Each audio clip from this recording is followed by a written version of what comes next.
Om Swastiastu, selamat pagi semuanya. Perkenalkan saya Niwayan Sarfiti Satyawati dengan NIM 211303107.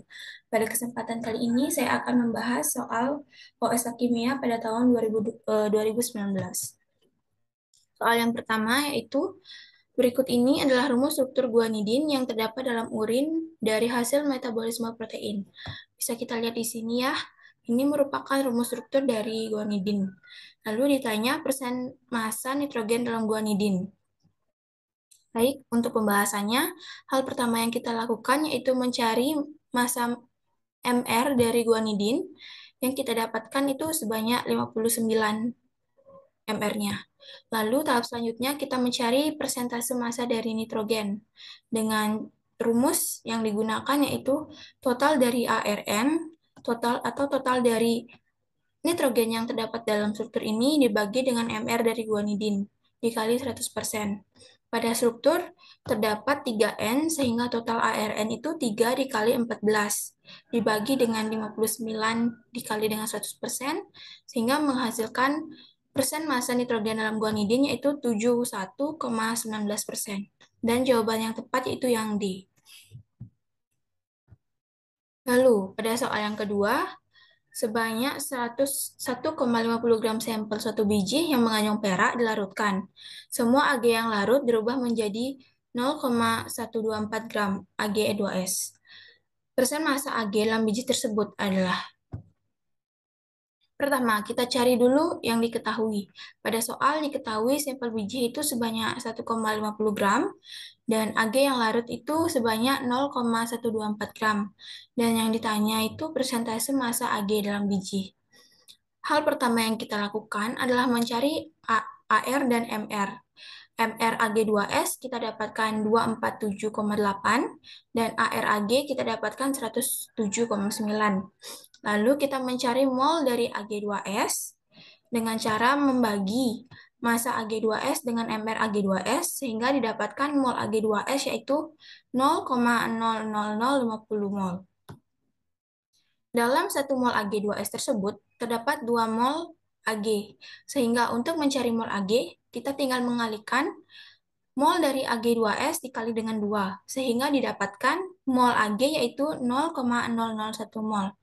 Nah, selanjutnya kita konversi mol dari Ag ini ke dalam satuan massa dengan cara mol Ag dikali dengan massa molar Ag, sehingga didapatkan massa Ag itu 0,1079 gram. Lalu kita cari persentase dari Ag dalam biji, yaitu dengan membagi mol Ag dengan sampel biji yang sudah diketahui, dikali 100%. Lalu didapatkan persentase Ag dalam biji yaitu 7,20%. Sehingga jawaban yang tepat yaitu jawaban yang C. Yang selanjutnya soal nomor 3. Muskotif adalah salah satu dari mineral mika dengan rumus senyawa KAI2 dalam kurung Si3 ALO10 dikali OH2. Hasil analisis sejumlah sampel muskotif menunjukkan kandungan Si sebanyak 0,42 gram. Sehingga massa sampel muskotif yang dianalisis adalah: hal pertama kita yang lakukan seperti biasa yaitu mengetahui. Kita cari dulu yang diketahui. Pada soal diketahui massa Si itu 0,42 gram dan yang ditanya itu massa sampel muskotif yang dianalisis. Selanjutnya kita cari dulu MR dari muskotif sehingga didapatkan MR muskotif itu 398 atau 398. Selanjutnya kita cari massa dari Si dengan cara mengalihkan ARSI dengan jumlah Si dan massa KAI2 Si3 Al10 OH2 dengan MR senyawanya. Kita diketahui tadi bahwa massa Si itu 0,42 dan MR dari senyawanya yaitu 398 sehingga massa dari KAI2 itu 1,99 gram. Sehingga jawabannya yaitu yang tepat C. Selanjutnya soal nomor 4. Sebanyak 1,5 mili sampel larutan asam sulfat dari suatu baterai mobil dititrasi dengan 23,7 ml larutan NaOH dengan konsentrasi 1,47 molar menggunakan indikator fenovelin untuk menentukan titik akhir titrasi. Konsentrasi dalam satuan molaritas sampel larutan asam sulfat tersebut adalah. Baik, kita tulis diketahuinya.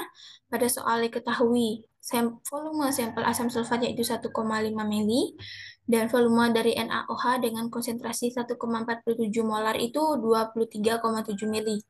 Yang ditanya itu konsentrasi sampel larutan asam sulfat.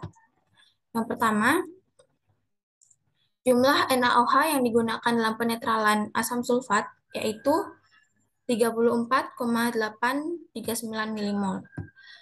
Lalu kita tulis reaksi dalam titrasinya, yaitu seperti pada PPT ini saya tunjukkan. Nah, berdasarkan dengan koefisien reaksi yang sudah tertera ini, jumlah dari asam sulfat yang titrasi yaitu 1/2, yang dimana ini pada koefisien asam sulfat itu 1, dibagi dengan koefisien dari NaOH yaitu 2, dikali dengan jumlah NaOH yang digunakan. Sehingga didapatkan jumlah jumlah asam sulfat yang dititrasi yaitu sebanyak 17,4195 milimol. Lalu kita cari konsentrasi dari asam sulfat dengan membagi mol yang sudah kita dapatkan tadi dengan volume asam sulfat, yaitu 1,5. Sehingga menghasilkan, setelah dikalkulasikan, dihasilkanlah konsentrasi dari asam sulfat ini sebesar 11,613 molar. Dan pada option yang paling mendekati itu jawaban yang D. Lanjut, soal nomor 5. Di laboratorium gas klor dapat dibuat dari reaksi antara HCl dengan MnO2. Persamaan reaksi setaranya adalah MnO2 dalam solid ditambah dengan 4Cl dalam aki dan menghasilkan Cl2 dalam bentuk gas, MnCl2 dan 2H2O. Bila bereaksi berlangsung sempurna, massa larutan HCl pekat dalam kurung 36% berat yang diperlukan untuk menghasilkan Cl2 sebanyak 2,50 gram adalah. Baik, kita langsung. Diketahui pada soal yaitu massa dari Cl2-nya 2,50 gram. Dan yang ditanya itu massa dari HCl pekat. Yang pertama kita cari dulu massanya dengan rumus mol dikali Mr.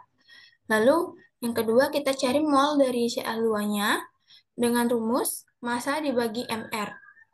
Sehingga didapatkan mol dari Cl2 yaitu 0,0352 mol. Dan selanjutnya kita cari mol dari HCl, yaitu membagi koefisien HCl dengan koefisien Cl2. Kita gunakan perbandingan dalam reaksi ini dikali dengan mol Cl2. Pada reaksi ini, koefisien dari HCl yaitu 4 dan koefisien dari Cl2 yaitu 1, sehingga didapatkan mol HCl yaitu 0,1408 mol. Dan kita cari massa dari HCl menggunakan rumus yang tadi ya, mol dikali Mr. Didapatkan, setelah dihitung didapatkan massa HCl yaitu 5,1392 gram. Yang ditanya yaitu massa HCl pekatnya, yang artinya setiap 100 gram HCl hanya terdapat 36 gram HCl murni. Sehingga untuk mencari massa HCl pekat ini, kita gunakan massa HCl murni dibagi dengan persentase pekatnya, yaitu 5,1392 gram, yaitu massa HCl yang sudah kita cari tadi, dibagi dengan ini, pekatnya HCl pekat yaitu 36%, sehingga didapatkan hasil 14,27 gram. Dan ini ketika dibulatkan, akan mendekati hasil pada jawaban yang C, yaitu 14,3 gram. Lanjut pada soal nomor 6. Bisa kita lihat di sini terdapat reaksi Sehingga volume gas hidrogen yang diukur pada 1 atm dan dengan suhu 27,3 Kelvin yang dibutuhkan untuk bereaksi sempurna dengan 2 gram SnO2 adalah, kita cari dulu yang diketahui, tulis dulu dengan massa SnO2 yang diketahui yaitu 2 gram dan yang ditanya itu volume gas hidrogen. Pertama-tama kita konversi dulu. Atau kita cari dulu mol dari SnO2-nya. Yang pertama kita cari molnya dan didapatkan mol dari SnO2 yaitu 0,013 mol. Dan berdasarkan dengan reaksi yang sudah setara ini, kita cari mol H2-nya dengan mengalihkan ini koefisien dari H2-nya yaitu 2 dikali dengan mol dari SnO2. Sehingga didapatkan mol H2 yaitu 0,0266 mol. Dan pada keadaan STP, setiap mol gas volumenya itu 22,4 liter. Jadi, volume dari gas H2 yang dibutuhkan yaitu 22,4 liter ini dikalikan dengan mol gas H2 yang sudah kita dapatkan tadi. Sehingga mendapatkan hasil 595,84 ml. Dan yang paling mendekati pada abjad ini atau option ini yaitu jawaban yang E. Yang selanjutnya pada soal nomor 7, suatu sampel gas sebanyak 0,238 gram dalam 100 ml wadah pada temperatur 14 derajat Celcius, mohon maaf, memberikan tekanan sebesar 600 mili Hg gas tersebut. Lalu kita tulis dulu yang diketahuinya, yaitu massa dari suatu gas diketahui 0,23 gram, volume gasnya yang diketahui 100 ml dan kita rubah ke dalam bentuk liter menjadi 0,1 liter, dan suhunya diketahui 14 derajat Celcius dirubah menjadi 287 Kelvin, dan diketahui tekanannya itu 600 dan kita rubah menjadi atm itu menjadi 0,79 dan R yang diketahui itu 0,080205 dan yang ditanyakan yaitu gas yang dihasilkan. Dalam menjawab soal ini kita gunakan persamaan gas ideal dengan rumus P dikali V sama dengan N dikali RT. Lalu kita cari dulu mol gasnya. Kalian bisa lihat pada gambar ini, sehingga didapatkan, setelah dihitung, mendapatkan hasil dari mol gas tersebut yaitu 0,003355 mol. Dan selanjutnya kita cari massa molar gasnya dengan membagi massa gas yang sudah diketahui tadi dengan mol yang sudah kita cari, yaitu 0,23 gram dibagi dengan mol yang kita cari tadi, sehingga mendapatkan massa molar gas tersebut adalah 70,943 gram per mol. Nah, gas yang memiliki massa molar sekitar 70,9043 ini adalah gas Cl atau gas klor. Sehingga jawaban yang benar dalam soal nomor 7 ini yaitu jawaban yang C. Selanjutnya soal nomor 8. Pada soal nomor 8 ini yang ditanya yaitu persamaan termokimia yang paling tepat untuk proses tersebut. Pada entalpi pembentukan standar, entalpi pembentukan standar ini merupakan entalpi pembentukan dalam 1 mol senyawa dari unsur-unsur penyusunnya. Penulisan persamaan kimianya harus setara, dan unsur penyusun dalam timbal 3 karbonat ini dengan entalpi min 699 kJ per mol, yaitu PbCO3, itu timbal 3 ya, mohon maaf, yaitu unsur penyusunnya Pb, C, dan O2. Sehingga kita bisa cocokkan di sini, jawabannya itu antara B dan D. Kita bisa lihat, sehingga jawaban yang tepat itu jawaban yang B.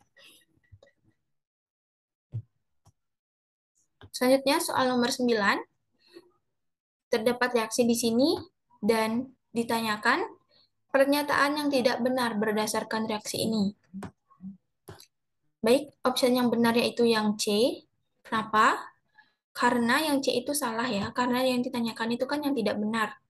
Yang salah karena bila wujudnya berbeda, maka sudah dipastikan entalpi yang dihasilkan itu juga berbeda.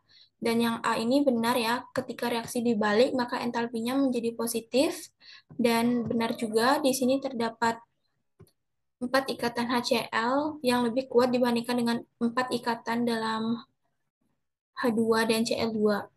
Dan yang sehingga jawaban yang tepat itu jawaban yang C. Nah, selanjutnya soal nomor 10. Senyawa diklorodifluorometana atau CCl2F2 banyak dipakai sebagai aerosol propalen atau pendingin pada pengatur temperatur ruangan ber-AC dan bersifat inert atau sukar bereaksi. Dan di antara pernyataan berikut yang benar mengenai senyawa inert tersebut adalah kita bahas ya. Jawaban yang benar yaitu A. Karena kata inert ini sudah dijelaskan pada soal dikatakan sukar beraksi, yang artinya energi ikatan antar atomnya sangat besar sehingga sulit untuk diputuskan. Sehingga jawaban yang benar yaitu A. Energi ikatan karbon fluor besar. Karena inert sukar bereaksi sehingga energi ikatannya itu bernilai besar.